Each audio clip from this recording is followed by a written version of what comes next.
ও যুক্তরাষ্ট্র যৌথ হামলা চালিয়ে হত্যা করেছে ইরানের সর্বোচ্চ ধর্মীয় নেতা আয়াতুল্লাহ আলী খামেনিকে। হামলায় দেশটির কয়েকজন উচ্চপদস্থ নিরাপত্তা কর্মকর্তাও প্রাণ হারিয়েছেন।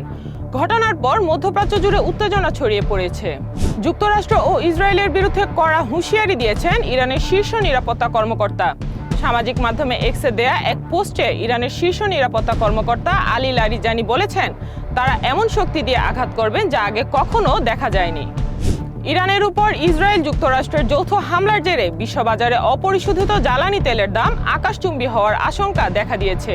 প্রখ্যাত জ্বালানি গবেষণা সংস্থা রাইসটেড এনার্জি এক পর্যালোচনায় জানিয়েছে, সোমবার তেলের দাম ব্যারেল প্রতি অন্তত $20 পর্যন্ত বেড়ে যেতে পারে। ইরানের প্রভাবশালী সামরিক বাহিনী ইসলামী বিপ্লবী গার্ডের নতুন কমান্ডার হিসেবে নিয়োগ পেয়েছেন আহমাদ বাহিদি।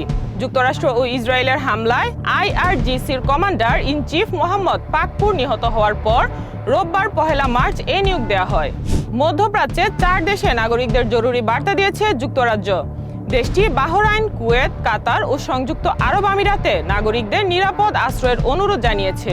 আল জাজিরার এক প্রতিবেদনে এ তথ্য জানানো হয়েছে। ইরানের সর্বোচ্চ ধর্মীয় নেতা আয়াতুল্লাহ আল খামেনির হত্যার কঠোর প্রতিশোধ নেওয়ার ঘোষণা দিয়েছে লেবানন ভিত্তিক প্রতিরোধ আন্দোলন হিজবুল্লাহ। এক বিবৃতিতে এই প্রতিশ্রুতি ব্যক্ত করেন হিজবুল্লাহ প্রধান নাইম কাশেম। মার্কিন ইসরায়েলি হামলায় ইরানের সর্বোচ্চ নেতা আয়াতুল্লাহ আলী খামেনির হত্যার ঘটনায় গভীর শোক প্রকাশ করেছেন রাশিয়ার প্রেসিডেন্ট ভ্লাদিমির পুতিন। তিনি এই ঘটনাকে সব নিয়ম লঙ্ঘনকারী নিষ্ঠুর হত্যাকাণ্ড হিসেবে অভিহিত করেছেন। ইরানে মার্কিন ইসরায়েলি হামলাকে অবৈধ আগ্রাসন হিসেবে উল্লেখ করে এর নিন্দা জানিয়েছে উত্তর কোরিয়া। দেশটি জানিয়েছে, মার্কিন যুক্তরাষ্ট্রের ইরানে হামলা প্রত্যাশার সীমার মধ্যে ছিল। এটি যুক্তরাষ্ট্রের আধিপত্যবাদী এবং গ্যাংস্টার সদৃশ্য আচরণের একটি অনিবার্য ফলাফল। ভূমধ্যসাগরীয় দ্বীপরাষ্ট্র সাইপ্রাস লক্ষ্য করে ক্ষেপণাস্ত্র হামলা চালিয়েছে ইরানের সামরিক বাহিনী।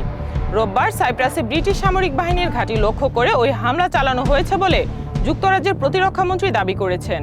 মধ্যপ্রাচ্যের উপসাগরীয় দেশ এবং যুক্তরাষ্ট্রের ঘনিষ্ঠ মিত্র সংযুক্ত আরব আমিরাতে গতকাল শনিবার থেকে এ পর্যন্ত মোট 137টি ক্ষেপণাস্ত্র এবং 209টি বিস্ফোরকবাহী ড্রোন নিক্ষেপ করেছে ইরান।